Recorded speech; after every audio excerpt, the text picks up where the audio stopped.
Son las 2 de la tarde, la 1 en Canarias. Radio María.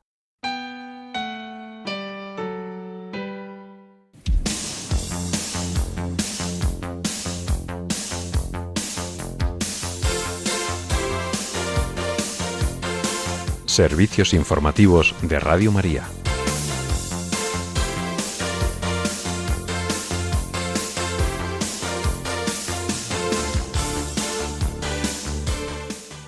En Ucrania, la ciudad de Kharkov recibe la ayuda enviada por el Papa León XIV, mientras Rusia ataca infraestructuras civiles en 3 regiones ucranianas y mata a 4 personas.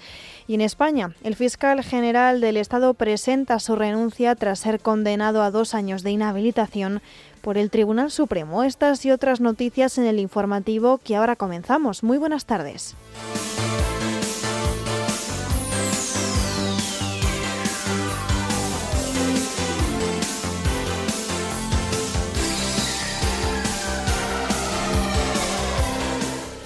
El Papa León XIV insta a alcanzar la unidad y la reconciliación entre todos los cristianos. Los obispos de Ghana, en África, piden que se adopten medidas urgentes para contener las actividades mineras ilegales. Rescoldo Hispánico lanza una campaña de entronización del Sagrado Corazón para que Cristo reine en los corazones y hogares. El Santo Padre invita al Colegio Nuestra Señora del Buen Consejo de Madrid a promover una educación auténtica que integre fe y razón. Israel mata al número 2 del partido milicia chií Hezbollah en un bombardeo en el sur de Beirut, en el Líbano. Eslovenia anula a través de un referéndum la ley de muerte asistida aprobada por el Parlamento el pasado mes de julio. En España arranca el juicio contra la familia Pujol por su enriquecimiento presuntamente ilícito. La Audiencia Nacional investiga el incidente de Vallecas como posible terrorismo yihadista. Y en deportes, el piloto neerlandés Max Verstappen gana el Gran Premio de Las Vegas, antepenúltima prueba del Mundial de Fórmula 1.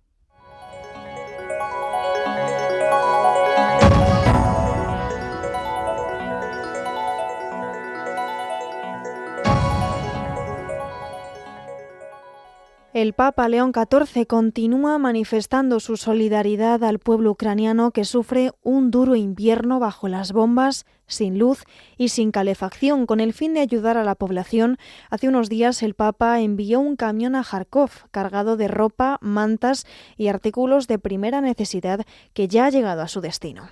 Este es un gesto más de cercanía del Santo Padre, quien, continuando la trayectoria emprendida durante el pontificado del Papa Francisco, ha encomendado a la Oficina de Limosnería Pontificia atender las necesidades urgentes de la población que lleva años sufriendo. Como el pontífice ha comentado recientemente, en Ucrania cada día muere gente, por lo que se ha de insistir en la paz, apunta el Papa, empezando por un alto el fuego y después iniciando el diálogo.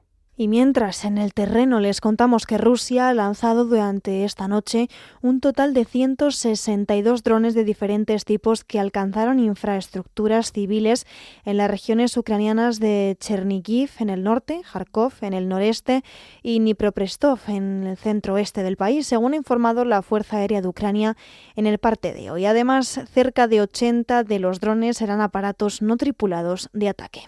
Las defensas ucranianas neutralizaron 125 de los artefactos, pero el resto no pudo ser interceptado e impactaron en 15 localizaciones distintas del país. Una de esas localizaciones fue la región nororiental de Kharkov, en cuya capital murieron 4 civiles, según ha informado su gobernador. En el frente, las tropas ucranianas se están retirando del centro de Kostiantynivka, uno de los bastiones de Kiev, en la región oriental de Donetsk, situada a unos 50 kilómetros al norte de Donetsk, la capital de la región homónima, que se encuentra a solo 25 kilómetros al sur de Kramatorsk, una de las principales plazas fuertes de las Fuerzas Armadas de Ucrania en la región. Mientras, Estados Unidos y Ucrania han asegurado en un comunicado conjunto que, como resultado de las conversaciones mantenidas por ambas partes en Ginebra, los dos países han elaborado un marco de paz actualizado y perfeccionado, dicen, tras reafirmar que cualquier acuerdo futuro debe respetar plenamente la soberanía de Ucrania. El texto publicado por la Casa Blanca afirma que las conversaciones en torno al plan de paz propuesto por Washington para sellar la paz entre Ucrania y Rusia han sido constructivas, centradas y respetuosas. El diálogo en Ginebra reafirmó que cualquier acuerdo futuro debe respetar plenamente la soberanía de Ucrania y lograr una paz justa y sostenible, dicen ambas partes. El presidente ucraniano Volodymyr Zelensky valoró positivamente las reuniones de Ginebra y aseguró, en un lenguaje más cauto que el del comunicado conjunto, que se han logrado introducir cambios en el plan de paz acordes con la postura ucraniana. Y ya en nuestro país, en España, el fiscal general del Estado, Álvaro García Ortiz, ha presentado su renuncia al Gobierno después de que el pasado 20 de noviembre fuera condenado por el Tribunal Supremo a 2 años de inhabilitación para el cargo por un delito de revelación de secretos contra Alberto González Amador, el novio de la presidenta de la Comunidad de Madrid, Isabel Díaz Ayuso. En una carta remitida al ministro de Presidencia, Justicia y Relaciones con las Cortes, Álvaro García Ortiz sostiene que, a pesar de haber presentado su renuncia debido a la condena, está convencido de haber servido fielmente a la institución, con una inequívoca vocación de servicio público, sentido del deber y lealtad institucional. Ahora el Gobierno tiene que designar un nuevo fiscal general del Estado, algo que el ministro Félix Bolaños ya anunció la semana pasada que harían. Hasta entonces, la Fiscalía queda en manos de la teniente fiscal del Tribunal Supremo, María Ángeles Sánchez Conde, persona de máxima confianza de García Ortiz, que fue precisamente quien ejerció del fiscal en el juicio, reivindicando su inocencia. El pasado jueves, el Tribunal Supremo adelantó el fallo de la condena a García Ortiz por revelar datos del caso de fraude fiscal de Alberto González Amador, novio de la presidenta de la Comunidad de Madrid, Isabel Díaz Ayuso. Se le imponía esa pena de 2 años de inhabilitación para el cargo de fiscal general del Estado y una multa de 7.200 euros. También tendrá que indemnizar a González Amador a 10.000 euros y hacerse cargo de las costas del juicio.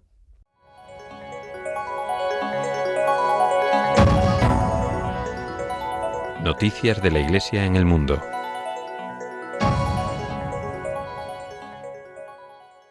A pocos días de emprender su viaje apostólico a Turquía en el marco de la conmemoración del 1700 aniversario del Concilio de Nicea, el Papa León XIV ha publicado la Carta Apostólica In Unitati Fidei, en unidad de fe. En este documento, el Santo Padre anima a caminar juntos para alcanzar la unidad y la reconciliación entre todos los cristianos. En esta carta, el Papa invita a realizar un examen de conciencia con una serie de preguntas que van desde la relación íntima con Dios hasta la responsabilidad ética del creyente ante la creación y los bienes de la tierra.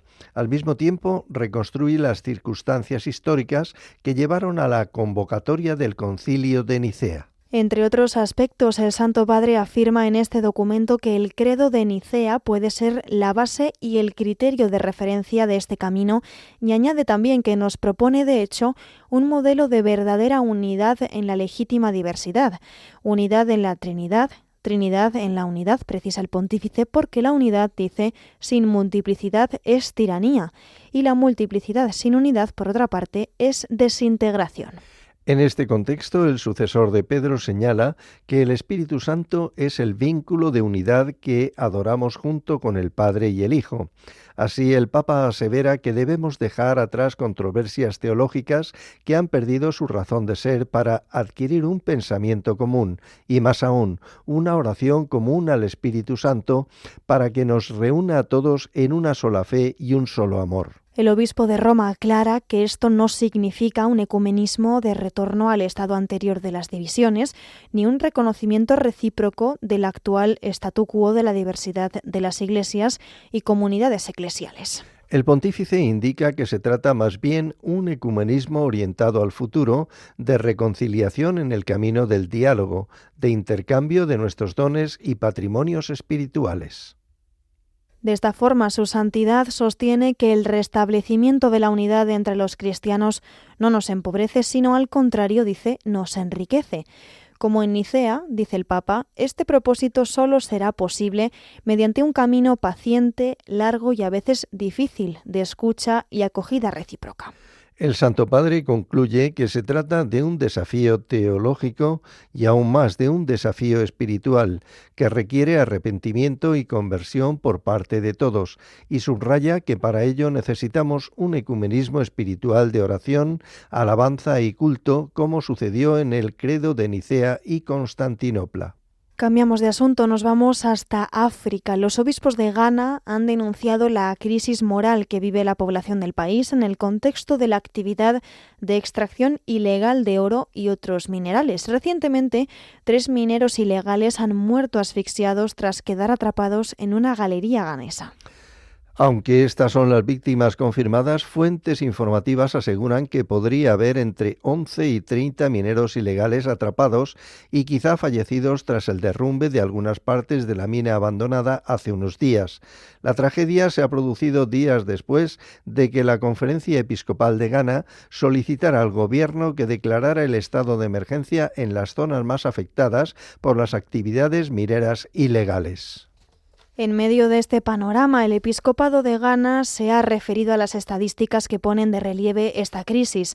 Así, ha destacado que solo en este año más de 5.200 hectáreas de reservas forestales han sido destruidas por la minería ilegal, mientras que 44 de las 288 reservas forestales están ahora clasificadas como degradadas. Además, se estima que el 75% de los ríos de Ghana están contaminados, en gran parte debido al mercurio y al cianuro procedentes de actividades mineras no reguladas.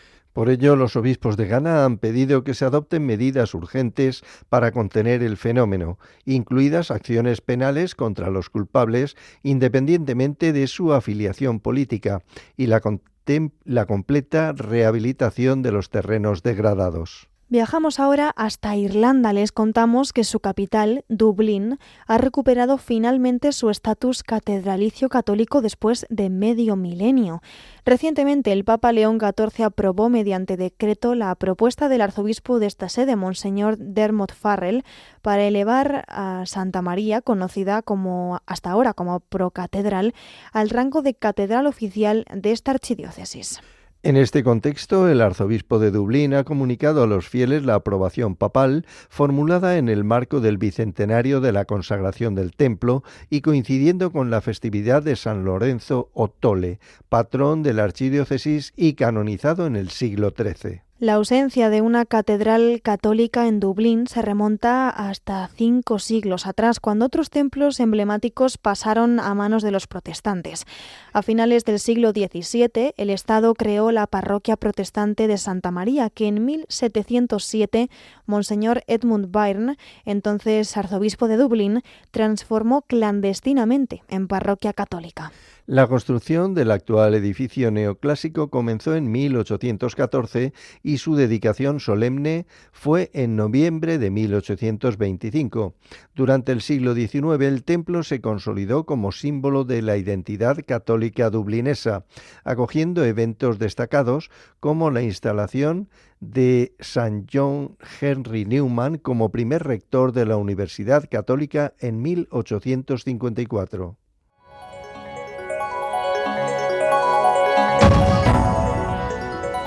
Noticias de la Iglesia en España.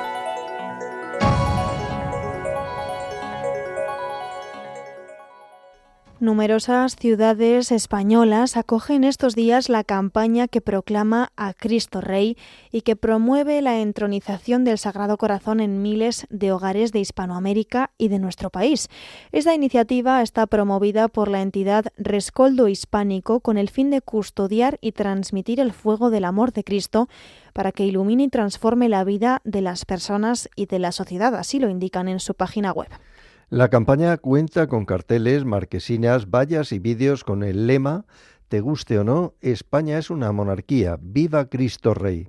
Entre los materiales digitales hay 4 catequesis sobre la devoción al Sagrado Corazón.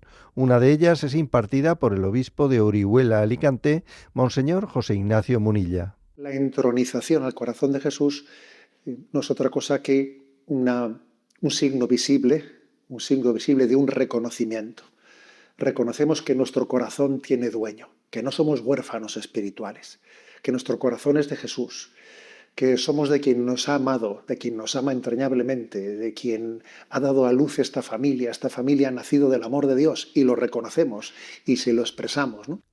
Las otras catequesis están impartidas por los sacerdotes José María Alsina, Rodrigo Menéndez y Jaime Ruiz del Castillo. El portavoz de Rescoldo Hispánico, Luis Zayas, también director en Radio María del programa Católicos en la Vida Pública, explica en una entrevista en Religión en Libertad que esta campaña habla de una batalla del corazón porque el cambio empieza en el interior. Así lo refleja el vídeo que anuncia esta iniciativa. Hoy, la batalla entre ángeles y demonios por las almas de los hombres es más intensa que nunca. Hoy, su Sagrado Corazón nos llama a luchar en cada tentación, en cada batalla. Nos llama a defender la verdad aunque volvamos a ser solamente 12. Hoy, su Sagrado Corazón nos llama a consagrarnos para recordar que somos ciudadanos del cielo, para recordarnos que el amor ya ha vencido y que quien muere a su lado vivirá para siempre. Nos llama a entronizarle en nuestros hogares para pelear el noble combate, porque solo a través de su Sagrado Corazón resistiremos al enemigo y podremos alcanzar el cielo.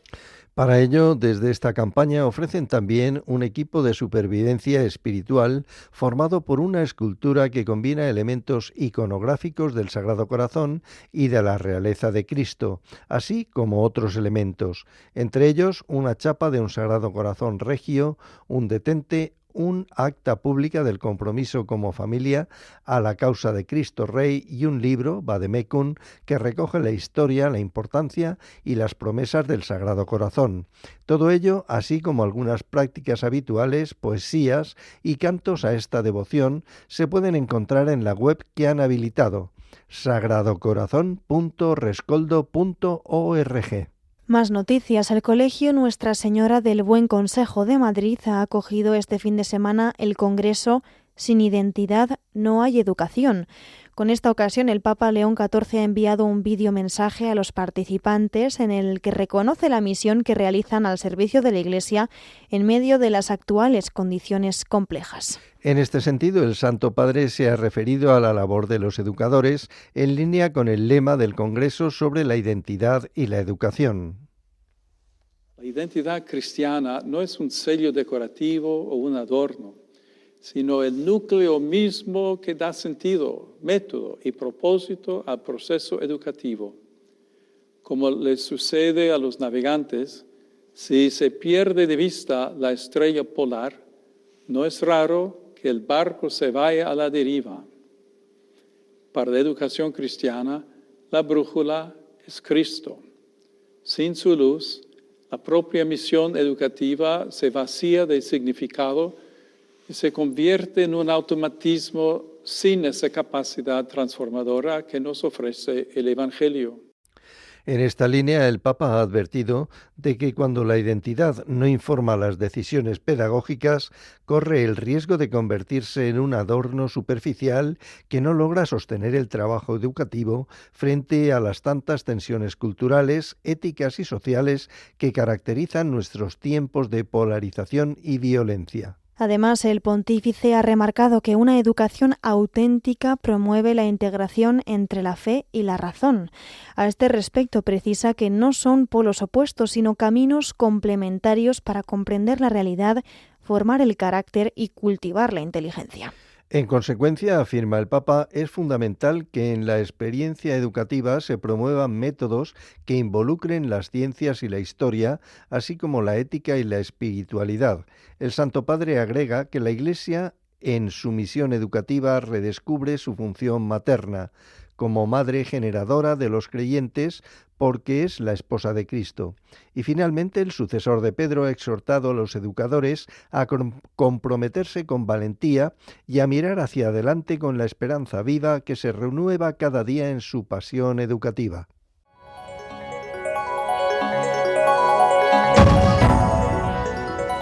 Información internacional. Las Fuerzas Armadas de Israel han matado este domingo, ayer, al número 2 del partido milicia chií Hezbolá, su jefe de Estado Mayor, Aizam Ali Tabatabai, en un bombardeo en el barrio de Haret Reik, en el sur de Beirut. Es el ataque de mayor calado desde que hace un año entrara en vigor el alto el fuego entre Israel y la milicia libanesa.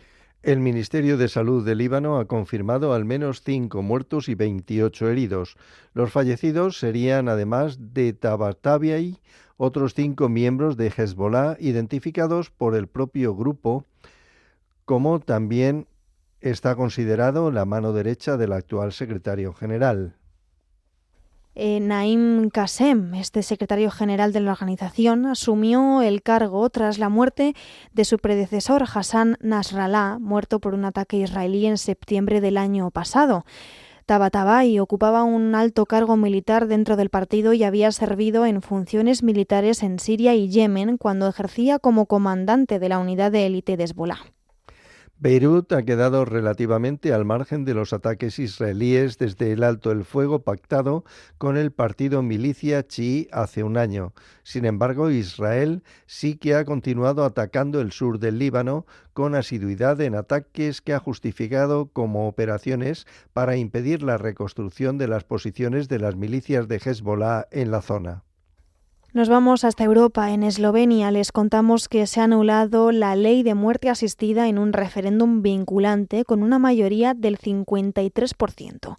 Los electores han votado por anular la norma que pretendía legalizar la eutanasia para algunos adultos con enfermedades terminales. La ley se aprobó tras un referéndum en 2024 apoyado por el 55%. Fue impulsada por el gobierno de centro-izquierda y respaldada primero en una consulta no vinculante y luego aprobada por el Parlamento.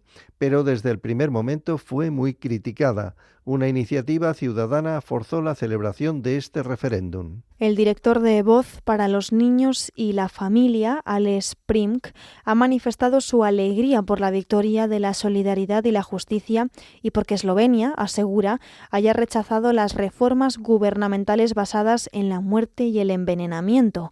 Así ha afirmado que con esta victoria la cultura de la vida ha derrotado el culto a la muerte.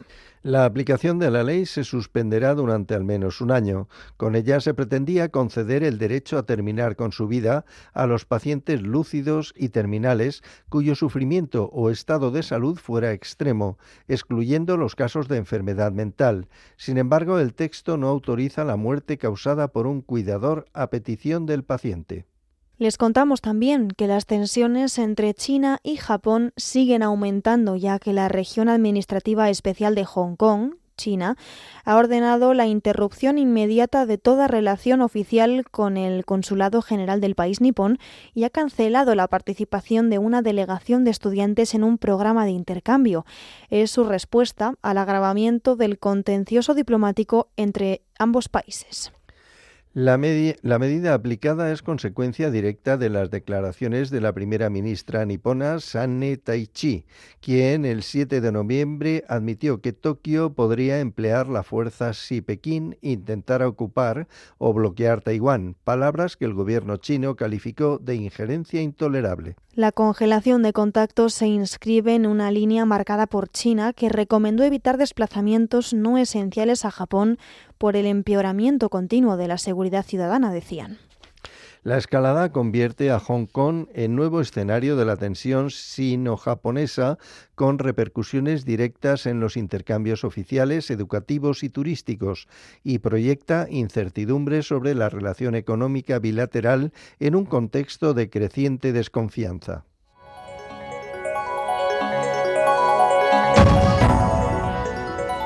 Información nacional. Ya en nuestro país les contamos que la Audiencia Nacional ha comenzado hoy el juicio contra el expresidente de la Generalitat catalana, Jordi Pujol, sus 7 hijos y más de 15 presuntos colaboradores por haber formado una supuesta organización criminal que se habría enriquecido durante décadas con actividades corruptas valiéndose de su posición política. El tribunal juzgará a los acusados por presuntos delitos de asociación ilícita, blanqueo de capitales, falsificación de documento mercantil contra la hacienda pública y alzamiento de bienes. El juicio ha comenzado con una comparecencia previa por videoconferencia de Jordi Pujol y a puerta cerrada para que explicara su estado de salud tras estar hospitalizado desde mediados de noviembre hasta el pasado viernes por una neumonía. Según un informe forense, a sus 95 años presenta un diagnóstico de trastorno neurocognitivo mayor de tipo mixto, de tipo Alzheimer y de tipo vascular. Tras esta declaración, el tribunal ha permitido que siga todas las sesiones desde su domicilio. La Fiscalía Anticorrupción reclama para el expresidente de la Generalitat catalana 9 años de cárcel y una multa de 204.000 euros. Para sus 7 hijos pide penas de entre 8 y 29 años de prisión, según su escrito de acusación. Anticorrupción pide la pena más alta, 29 años, para el hijo mayor de la familia, Jordi Pujol Ferrusola, y una multa de más de 6,5 millones de euros.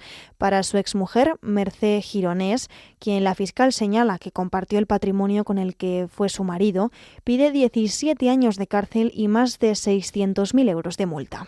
Al margen de las multas, el Ministerio Público reclama también que la familia Pujol devuelva el dinero del que presuntamente dispuso, más de 45 millones de euros. Para el resto de los acusados, que son empresarios, la Fiscalía pide penas de 2 y 3 años de prisión por delito de falsedad de documento mercantil en relación medial con un delito de blanqueo de capitales, y además solicita que se le impongan multas que van desde los 200.000 hasta los 8 millones de euros. En el marco de su escrito, la entonces fiscal de Anticorrupción, Belén Suárez, relata las actuaciones presuntamente delictivas que atribuye a la familia Pujol y sostiene que el expresidente catalán, aprovechando su condición de presidente de la Generalitat y líder de Convergencia Democrática de Cataluña, tejió una red de clientelismo, a través de la cual tanto Jordi Pujol como empresarios se repartían cuantiosos beneficios de concursos públicos, hasta el punto, añade, de construir un entramado que implicaba que por una parte el propio Pujol Soleil y por otra empresarios afines a CDC se repartían los sobresalientes beneficios de concursos públicos. Cambiamos de asunto. La Audiencia Nacional ha abierto una investigación declarada secreta por posible terrorismo yihadista tras la intervención de la Policía Nacional este fin de semana en Vallecas, en Madrid. Allí redujo a un individuo que se abalanzó con un cuchillo contra 3 personas. El atacante fue abatido por un disparo, ya que, según fuentes de la investigación, se abalanzó sobre 3 personas con un cuchillo y luego hizo lo propio con agentes de la policía, que finalmente abrieron fuego para reducirlo. Los hechos ocurrieron el sábado en el distrito madrileño de Puente de Vallecas, hasta donde se trasladaron efectivos tanto de la Policía Nacional como municipal. Recibieron una llamada de un menor que solicitaba ayuda debido a que su hermano, otro joven de 18 años, se encontraba alterado en el interior de un inmueble.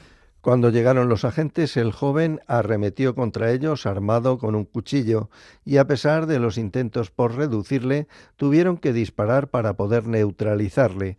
Fuentes del caso han señalado que el sospechoso hablaba en árabe y llegó a pronunciar la frase «Alá es grande». La investigación también se centra en comprobar si esta persona pudiese estar relacionado con 3 apuñalamientos leves registrados en la misma zona.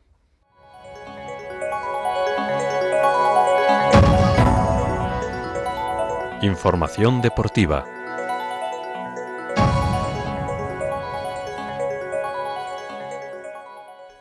Hoy en Deportes les contamos que el piloto neerlandés Max Verstappen con Red Bull ha ganado el Gran Premio de Las Vegas, antepenúltima prueba del Mundial de Fórmula 1. Así, se acerca al liderato después de que los 2 McLaren, los 2 del británico Lando Norris y el australiano Oscar Piastri, que terminaron segundo y cuarto respectivamente, fueran descalificados a causa del excesivo desgaste de la plancha de fondo de los monoplazas. Los españoles Carlos Sainz y Fernando Alonso finalizaron ayer en 7ª y 13ª plaza. Por otro lado, la selección española de tenis de mesa ha sumado 4 medallas, 2 platas y 2 bronces en las competiciones individuales del Campeonato de Europa Paralímpico de Tenis de Mesa que se está celebrando en la localidad sueca de Heinsborg. Ander Cepas y Eder Rodríguez, en las clases S9 y S3 respectivamente, se proclamaron subcampeones continentales, donde ambos consiguieron sus posiciones. Los bronces llegaron de la mano de Olaya Martínez en la clase 8 femenina, que consiguió la primera medalla de una española en un europeo desde 1995, y también bronce de Gonzalo Rodríguez en la clase 7. La competición continental en Helsingborg continúa ahora con las pruebas de dobles, donde España mantiene representantes en distintas clases con la posibilidad de ampliar el medallero logrado en la fase individual.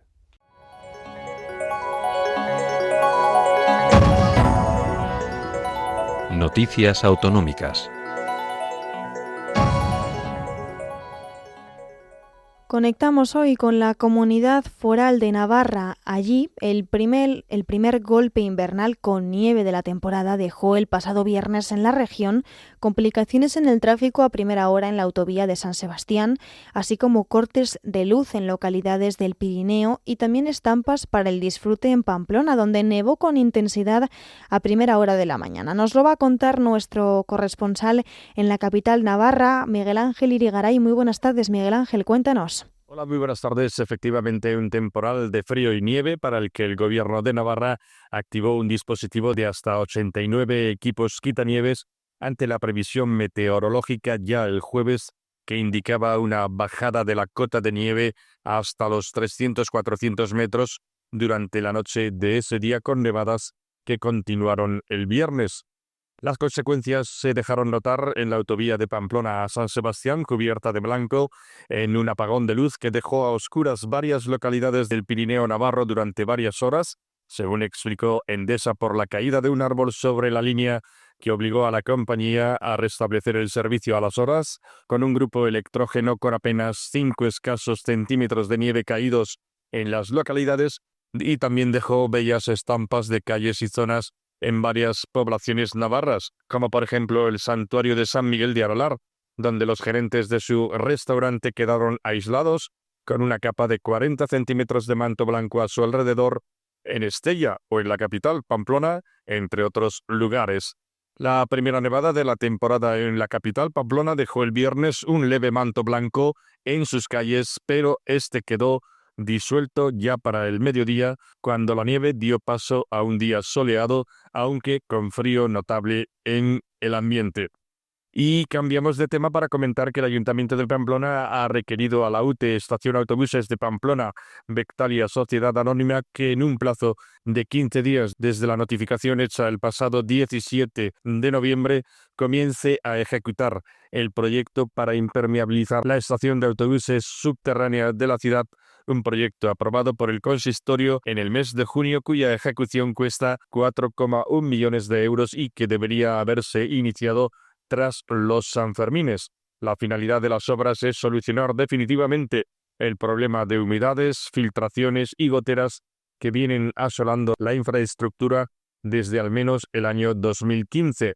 El ayuntamiento ha advertido a la gestora, que también fue la constructora original, de que el incumplimiento de este requerimiento llevará aparejada la imposición de las sanciones administrativas previstas en la concesión para los incumplimientos muy graves.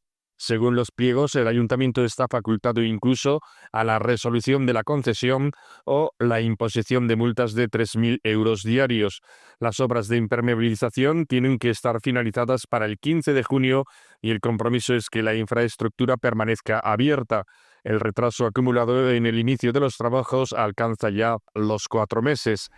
También nos vas a contar que la ONG africana AMREF ha recibido el Premio Navarra a la Solidaridad por su trayectoria. Dinos más detalles, Miguel Ángel. Sí, así es. La Fundación AMREF Salud África ha recibido el Premio Internacional Navarra a la Solidaridad por la atención que presta a más de 16 millones de personas en 35 países africanos y por ser líder en formación sanitaria en África. A través de esta distinción, el Gobierno de Navarra reconoce en colaboración con una entidad financiera vasca la trayectoria de esta organización tanto en el ámbito sanitario como en la educación y la reducción de las desigualdades y también en su lucha contra la mutilación genital femenina. Escuchamos con traducción a la directora ejecutiva de ANREF Salud África en Tanzania, Florence Simon Temu. Casi 70 años después, 2025, claro. Ese espíritu pionero nos guía todavía. Trabajamos en 37 países con un equipo al 97% de africanos, reforzando los sistemas sanitarios desde dentro y garantizando que nadie se quede atrás debido a su lugar de residencia. Y terminamos comentando que el cocinero navarro Iván Garín del restaurante Bienara en Estella se ha alzado con el título de Chef Medieval 2025 en el 17º concurso internacional del pincho medieval celebrado en la localidad soriana de Almazán, gracias a su propuesta Arima, alma en vasco, un bocado que conquistó al jurado por su técnica, su relato y su cuidada ejecución. Nada más, es todo desde Pamplona. Saludos, muy buenas tardes. Muchas gracias, Miguel Ángel, como siempre, por toda tu información y hasta la semana que viene. Vamos a finalizar ya este informativo con la previsión del tiempo realizada por Miriam Herraiz. Esta tarde se espera nubosidad en varias comunidades, con cielos más abiertos en el sur y en la vertiente mediterránea peninsular. Tendremos precipitaciones en el noroeste de nieve en los Pirineos, sin descartarse alguna nevada en el entorno del sistema central. El viento soplará con fuerza en el norte y sistema central. Además, la mar estará alterada en Canarias y en las costas gallega y cantábrica. Las temperaturas se irán recuperando lentamente, tanto las mínimas como las máximas. Mañana martes se esperan nieblas matutinas en puntos del noroeste, nordeste de Cataluña y oeste de Andalucía. Se esperan precipitaciones en el norte y en el estrecho y en los dos archipiélagos. No se descarta alguna tormenta ocasional. El viento soplará con fuerza en todo el este peninsular, norte, en el estrecho y en Baleares. La mar estará alterada en la costa gallega, cantábrica, en el estrecho, en la fachada mediterránea peninsular y en Baleares. Y las temperaturas bajarán tímidamente las mínimas, mientras que las máximas se mantendrán parecidas a las de hoy.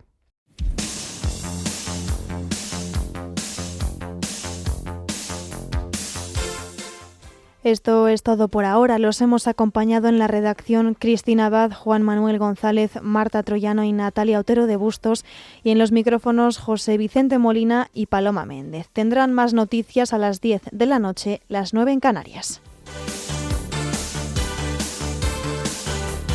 Informativos de Radio María.